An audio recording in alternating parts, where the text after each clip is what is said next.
27 রমজান হওয়ার আগে আগে একবার হলে আমলটা করবেন, 2 মিনিট সময় লাগবে। ভাইরা আমার, কপালটা খুলে যাবে, ভাগ্য খুলে যাবে। আপনার সন্তানের জন্য, আপনার বিদেশের জন্য, আপনার কাজকর্মের জন্য, ব্যবসা বাণিজ্যের জন্য, সকল কিছুর জন্য আপনার ভাগ্য খুলে যাবে। আল্লাহর কসম করে বলছি, এই আমলটা যুবকেরা তোমরা পেলে শেয়ার করে দিবা। আমল না করেও সওয়াব পাবা। শুধু তোমার একটি শেয়ারে তোমার আমল হয়ে যাবে, তুমি আমল না করেও সওয়াব পাবা। ভাইরা আমার, 27 রমজানের আগে আল্লাহর কসম করে বলছি, এই আমলটা ছাড়বেন না। এই আমলটা আপনারা সকলেই করবেন, এই আমলটা সকলের কাছে পৌঁছায় দেবেন, নিজে জানবেন এবং অন্যকে জানাবেন।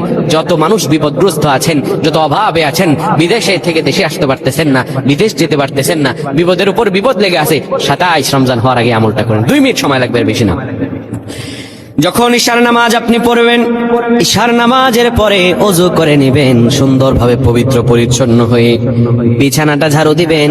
বিছানার ভিতরে এরপরে আপনি শোয়ার আগে সুন্দর করে আপনি ঘুমানোর আগে পড়বেন, ইয়া মালিকু